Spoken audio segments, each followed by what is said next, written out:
gitu. Gimana nih bahasanya? Saya ingin ngobrol-ngobrol sebentar karena ada sedikit yang mengganjal di hati saya tentang permasalahan saya di kelas. Sebenarnya bukan permasalahan saya, mungkin bisa dibilang ada sedikit yang mengganjal itu ketika saya mengajar tuh kok kayaknya saya nggak efektif mengajar anak-anak. Saya berpikirnya apa saya yang ngajarnya kurang baik atau memang di si anak ada permasalahannya tadi. Sampai sekarang saya berpikirnya kayak gitu. Jadi menurut Ibu tujuannya mau kali ini kita ngobrol nih kira-kira Ibu mendapatkan apa? Sebenarnya saya ngobrol sama Bu Tia, tujuan saya sih ingin dapat pencerahan lah gitu ya. Pencerahan.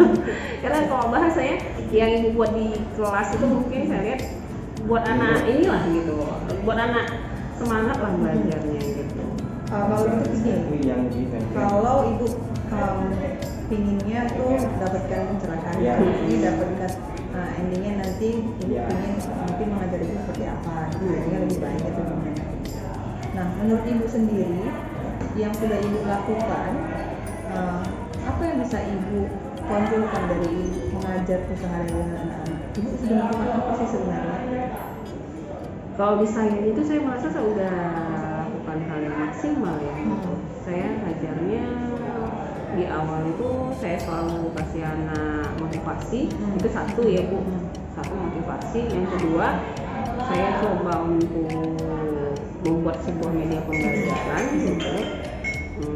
Kemudian di akhir tuh biasanya saya buat sharing gimana ya, untuk ngambil kesimpulan itu nggak saya yang ngambil kesimpulan anak gitu. Jadi saya panjang anak ngambil kesimpulan. Saya merasa itu udah, kalau saya ini udah efektif sih kayaknya seperti itu. Sudah jadi power Ibu sebenarnya Ibu di kelas gitu ya. Tapi balik lagi, kalau Ibu perhatikan selama Ibu mengajar, kira-kira kendalanya atau hambatan yang Ibu rasakan itu selama mengajar yang lebih efektif, kendalanya apa?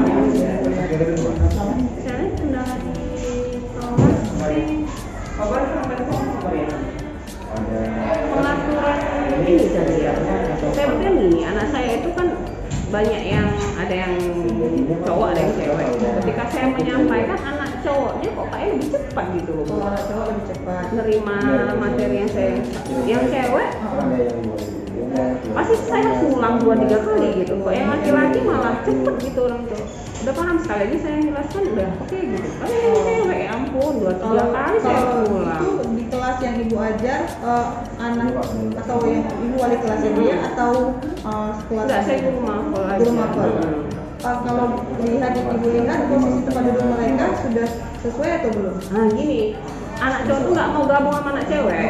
Jadi anak cowok tuh ya satu barisan kumpul gitu aja, yang cewek di sebelah tengah sama yang kiri. Karena kan model lab kami itu berpanjang lurus gitu kan. Jadi yang sebelah kanan itu anak cowok semua ngumpul di situ.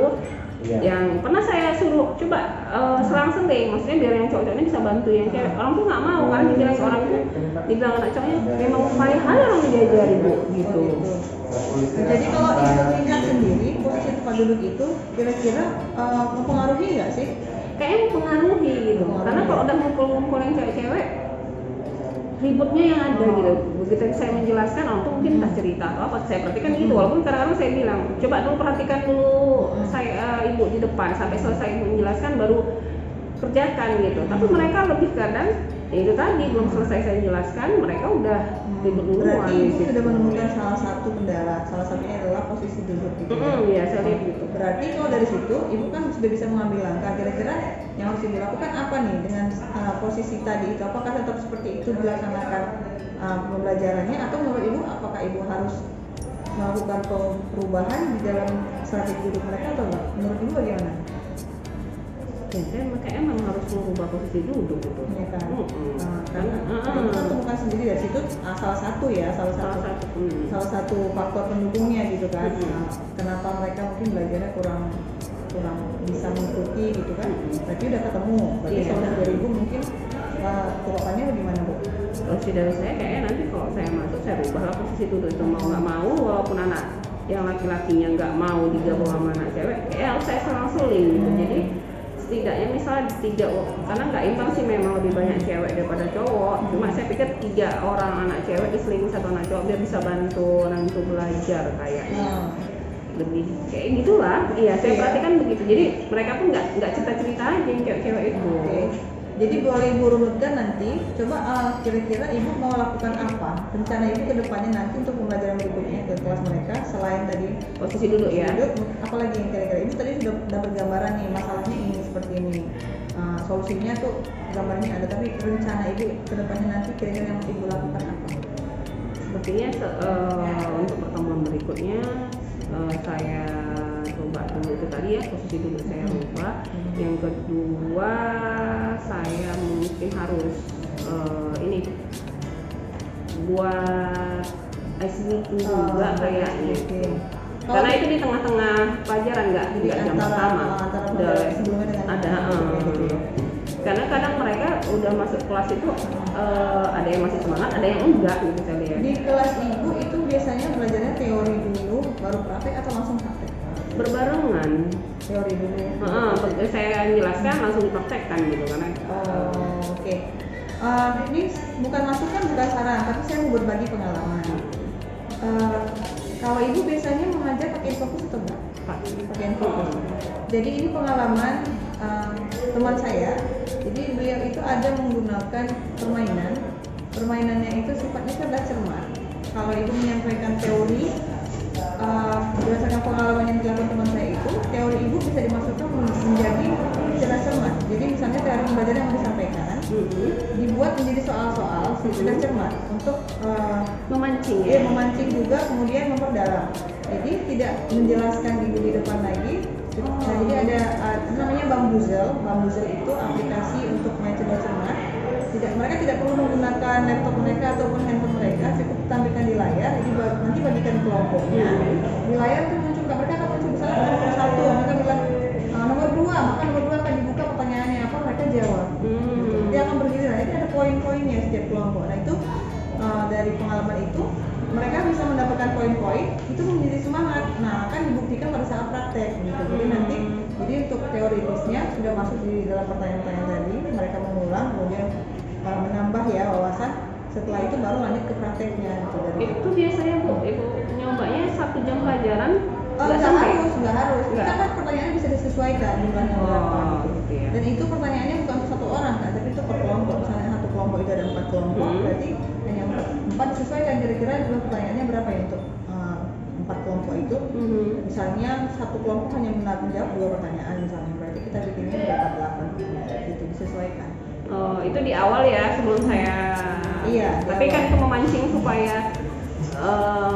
Jadi misalnya ada pertanyaan dari pembelajaran sebelumnya boleh masuk, pertanyaan yang pembelajaran yang mau dilakukan juga boleh masuk. Jadi pada saat mereka nggak tahu jawabannya nanti baru didiskusikan sama-sama, baru masuk penjelasan teorinya. Itu berdasarkan pengalaman yang dari teman saya karena kan jurusan bahasa ya. Iya.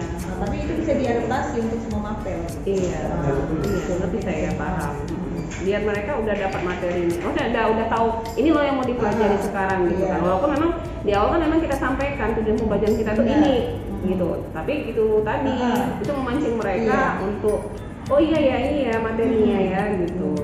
Itu salah satu bisa yang lain lagi digunakan. Tapi kalau yang kemarin saya perhatikan dengan itu dia tampilan juga menarik, kemudian yang di sini jadi per kelompok itu jadi terpacu gitu motivasinya, dan itu bisa juga diterapkan kayak tadi kan Ibu mau bikin rencana mau diatur tempat duduknya, itu bisa di-match aja mereka jadinya dipisah-pisah misalnya gitu sesuai dengan kalau tadi mereka bilang nggak mau dipisah tapi malah kita lihat jadi hasilnya kurang baik, udah kita pisah aja gitu sesuaikan dengan kompetensinya, boleh sesuai dengan gaya belajarnya dengan kompetensinya atau dengan kesiapan belajarnya itu bisa atur. Saya rasa sesuai gaya belajar itu bantu sekali kayaknya. Saya udah melakukan memang tes gaya belajar kan Bu ya. Jadi saya rasa itulah rencana ke depan saya. Yang pertama saya coba tadi itu boleh juga ya materinya dibuat cerdas cermat. Yang kedua saya juga coba rubah posisi duduk itu ya. Yang ketiga saya coba ice breaking. Saya tinggal pilih lah ya, ice breaking nanti di tengah atau lebih baik di tengah atau di awal. Karena tadi kan rencana mau kita coba cerdas cermat gitu. Di awal aja ya. Jadi ice breaking saya itu saya kasih waktu 10 menit, cerdas cermatnya ya 10 menit ya. Bisa juga ya. kayaknya itu bisa bantu juga. Jadi dari situ kira-kira nanti ke depan komitmen ibu seperti apa untuk melaksanakan yang rencana ibu tadi? Komitmen saya, kalau saya rasa ke depannya itu saya harus coba terus nggak harus di satu kelas. Karena saya itu ngajar itu ada di 2 kelas dengan mapel yang sama. Jadi bisa lihat progresnya, pembandingannya. Iya, kalau udah diisi. Iya, karena hampir sama gitu juga di kelas yang lain itu gitu. Yang perempuan tuh agak lama nerima materi saya gitu. Kok yang laki-lakinya cepet gitu. Kayaknya emang saya bisa juga saya coba. Kalau misalnya kalau mau ngajar kan biasa sendiri kita di kelas. Iya. Kira-kira ibu butuh bantuan siapa gitu ke depannya? Kalau menjaga bantuan, komitmen ibu. iya. Yang pertama ya orang yang saya ini kan itu guru BP, kayaknya guru BP itu perlu banget lah Bu. Iya, satu guru BP, karena kita kan nggak tahu mungkin anak itu lambat nerima pelajaran saya, mungkin kan ada masalah gitu kan. Dan pasti saya lihat ke situ juga. Satu lagi ya teman yang saya perhatikan cara ngajarnya juga bervariasi, mungkin saya bisa sharing sama dia. Jadi saling take and give gitu ya. Ibu mungkin berbagi apa yang ibu lakukan, ibu bisa ngambil dari yang dia lakukan. Jadi kan berbagi baik lah. Jadi kemudian tindak lanjut dari sesi kita hari ini, ibu udah ngobrol sama saya, udah dapet tadi masalahnya apa, solusinya apa, kemudian ibu juga udah buat rencana kira-kira menjawabnya seperti apa ke depannya. Jadi dari sesi coaching kita ini kira-kira tindak lanjutnya apakah setelah coaching ini nanti kita akan lanjut lagi kah atau bagaimana menurut ibu baiknya? Saya rasa gini, nanti saya masuk dulu di kelas, saya terapkan, nanti kan saya bisa evaluasi gitu. Mungkin dua kali pertemuan Bu, saya baru evaluasi. Karena kan di pertemuan pertama itu kan saya lihat dulu gitu kan, perkembangan anak kayak mana. Kemudian nanti di pertemuan kedua saya lihat lagi, karena biasanya materi kami itu nyambung terus sih sebenarnya, nyambung antara satu dengan lainnya. Jadi 2 kali pertemuan lah saya baru nanti coba cerita lagi sama ibu. Bener berhasil nggak sih? Yang pertama yang mau saya lihat itu yang tadi cerdas cermat tadi. Kalau posisi duduk tuh mungkin saya bisa kasih gambaran, mungkin ya kayaknya bisa, tapi coba yang cerdas cermat tadi itu yang mau saya lihat. Nanti setelah sesi coaching misalnya ada waktu luang, nanti boleh kita sama-sama belajar yang Mbak Bunel ini seperti apa sih? Jadi bisa coba. Saya belum pernah. Kita coba lihat. Ini memang kira-kira mudah nggak digunakan, kalau enggak ya kita cari alternatif yang lain. Apakah aplikasi yang lain? Tapi menurut saya itu nggak terlalu susah untuk dipakai. Itu kan hanya salah satu ya. Mungkin bisa yang lain nanti kita sharing lagi ya Bu ya. Mungkin itulah ya Bu ya. Jadi udah dapat tadi masalahnya apa, solusinya apa, tujuannya itu bagaimana. Mudah-mudahan nanti kedepannya ibu ngajarnya jadinya lebih enak, anak-anak juga bisa mendengarnya lebih bagus lagi. Kita jadi nggak terlalu emosi gitu ya. Iya. Terima kasih ya Bu Cia, kayaknya dapat pencerahan hari ini dan kayaknya saya akan berkomitmen untuk melaksanakan yang tadi kita bahas ya, dan nanti hasil evaluasinya kita bahas lagi ya. Terima kasih Bu Cia. Assalamualaikum.